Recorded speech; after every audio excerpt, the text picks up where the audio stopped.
पहले वीडियो में सैलाब जो है आता हुआ नजर आ रहा है, दूसरा वीडियो आप देखिए, एरियल व्यू आपको दिखा रहे हैं। मनोज हमारे साथ सीधे जुड़े हुए हैं, उनसे उनके पास चलेंगे, उनसे पूछेंगे। मनोज, रेस्क्यू ऑपरेशन अभी कहां तक पहुंचा?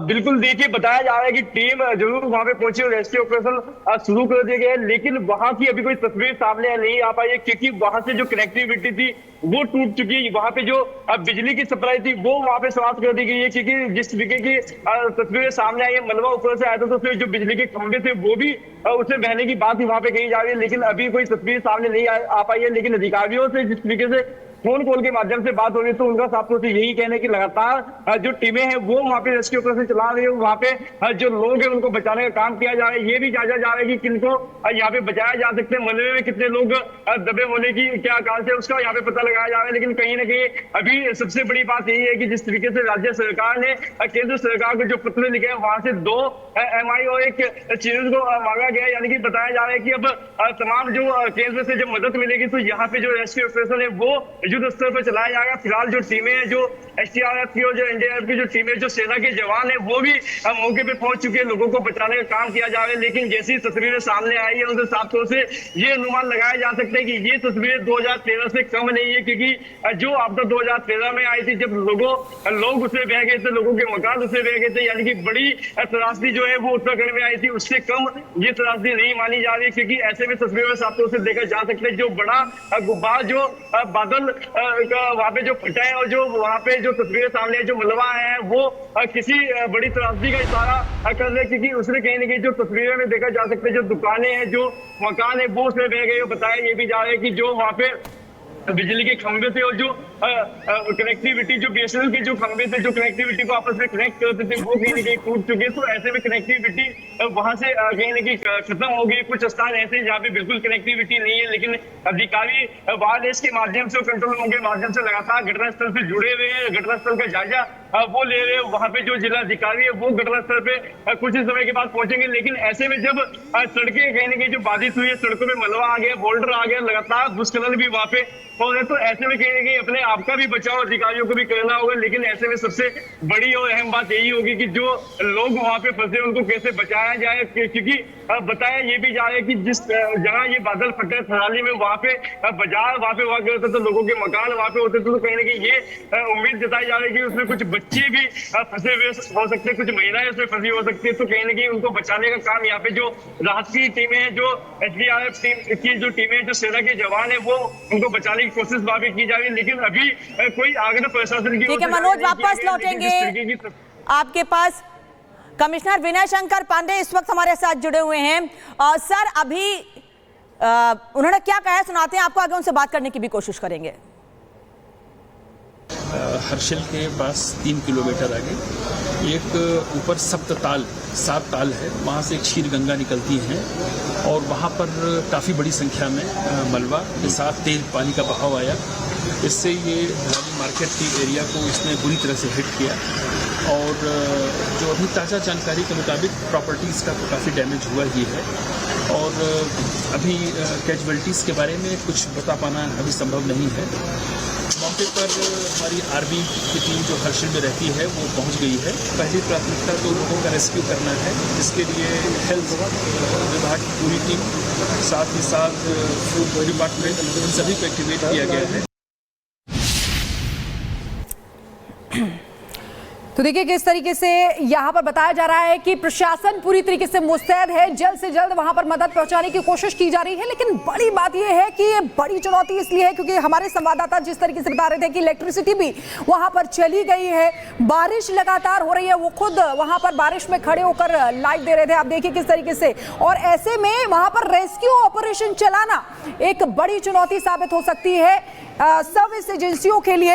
ये देखिए तस्वीरें आपके सामने बार बार आपको दिखा रहे हैं क्योंकि ये बड़ी त्रासदी हो सकती है। 2013 में जो सैलाब हमने देखा था, जो त्रासदी हमने देखी थी, वो वैसी ही त्रासदी इसको माना जा रहा है क्योंकि बादल फटा है और पूरा का पूरा गांव ये मलबे ने अपनी चपेट में ले लिया है। जितने भी वहां पर घर थे वो भी इसकी चपेट में आ गए। आसपास के आप देखिए जैसे जैसे वो बहता आ रहा है वैसे वैसे वो पूरा एरिया कवर करता हुआ वहां पर दिखाई दे रहा है। कितने दिन लगेंगे, कितना वक्त लगेगा इस रेस्क्यू ऑपरेशन में, ये कह पाना बहुत मुश्किल है। लेकिन रेस्क्यू ऑपरेशन देखिए, मलबे में रेस्क्यू ऑपरेशन करना भी एक बड़ी चुनौती होता है। अनामिका, तो ये 3 तस्वीरें इस वक्त आप देख रहे हैं उत्तराखंड के उत्तरकाशी की, जहां पर भारी तबाही मची है। बादल फटने से पूरा का पूरा गांव मलबे में समा गया है। अभी जो लोग इस गांव में फंसे हुए हैं उन्हें निकालने के प्रयास किए जा रहे हैं। और अभी ये 2 तस्वीर देख रहे हैं आप कि बादल फटने से पहले वहां पर क्या स्थिति थी। धीरे धीरे पानी जब नीचे आ रहा था, लेकिन उसके बाद जब पानी नीचे आ गया और पूरे गाँव में ये पानी कीचड़ फैल गया, ये मलबा फैल गया, उसके बाद वहां पर क्या स्थिति है। पूरे होटल, पूरे घर इसमें दब गए हैं।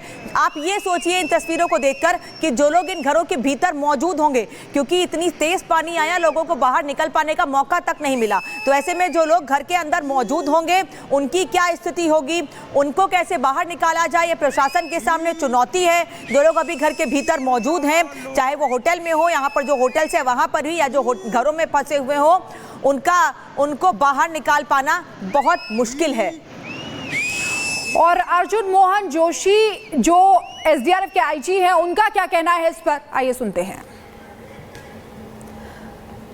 देखिए, जो डिजास्टर की सूचना है जैसे मिली है, हमारी जो सबसे नज़दीक की एसडीआरएफ की टीम थी वो मौके पर पहुंच गई है। इसके अलावा बाकी की 2 यूनिट्स हैं वो वहाँ पहुंचने वाली है। एससीओसी के सुपरविजन में एक कोऑर्डिनेटेड तरीके से रेस्क्यू का वर्क किया जा रहा है। जो आसपास की एनडीआरएफ है, आर्मी है, उनकी टीम्स जो है वो भी रवाना हो रही हैं और मौके पे पहुंच रही हैं। इसके अलावा जो हमारी एसडीआरएफ की बटालियन हेडक्वार्टर में जो स्पेशलाइज इक्विपमेंट्स को जो इस डिजास्टर में काम आ सकते हैं, उनको भी हम लोग एक जियो के सुपरविजन में रवाना कर रहे हैं। और इसमें जहाँ पर भी लग रहा है कि जो भी एजेंसी जो है इसमें हेल्प कर सकती हैं, एससीओसी जो है उसको क्लोजली कोऑर्डिनेट कर रहा है। और सारी की सारी एजेंसी जैसे मैंने आपको बताया, चाहे आर्मी है, चाहे आईटीबीपी है, एनडीआरएफ है, सभी की सभी टीम्स मौके पे पहुंच रही हैं और एक कोऑर्डिनेटेड तरीके से एक रेस्क्यू वर्क किया जा रहा है। और हमारे संवाददाता लगातार वहां पर बने हुए हैं, मनोज, उनके पास सीधे चलेंगे। Over to you Manoj. बिल्कुल, देखिए जिस तरीके की अभी तक जो जानकारी मिल पाई है, केवल जानकारी यही मिली है कि जो टीमें थी, जो सेना के जवान थे, वो मौके पे पहुंचे, लेकिन रेस्क्यू कार्य शुरू जरूर कर दिए गए, लेकिन अभी तक कितने लोगों को बचाया गया है, कितने लोग फंसे हुए, उसका अभी तक अनुमान नहीं लगाया जा पा रहा है, क्योंकि वहां से जो कनेक्टिविटी है वो पूरी तरीके से टूट चुकी। लगातार ही कहीं ना कहीं तमाम जो अधिकारी कंट्रोल रूम के माध्यम से जानकारी जुटाने का प्रयास कर रहे हैं। जैसे ही जानकारी आएगी हम अपने दर्शकों को जरूर ये बात बताएंगे कि कितने लोग अभी वहां पे फंसे हुए हैं, कितने लोगों को अभी तक बचा लिया गया है। लेकिन जो टीम थी वो मौके पे पहुंचे, तमाम जो अधिकारी है वो कंट्रोल रूम के माध्यम से जानकारी जुटाने में लगे हैं। कुछ टीमें जो जवानों की थी, जो आर्मी जवानों की जो टीम थी, वो भी मौके पर पहुंची। लेकिन ऐसे में सबसे बड़ी बात यही है कि लोगों को वहां से बचाया जाएगा, क्योंकि तस्वीरें बड़े ही भयानक, ये तस्वीरें आपका दिल दहला सकती है। ये ऐसी तस्वीरें हैं जो ऊपर से जब सैलाब आया और जो मलबा आया उसको देख के अनुमान लगाया जा सकता है कि जिस तरीके के उसमें तमाम जो और सबसे अहम बात ये होती है कि जब बादल फटते हैं, मलबा आते हैं, तो उसके साथ जो पहाड़ पे पेड़ होते, जो बड़े बड़े पेड़ होते हैं, वो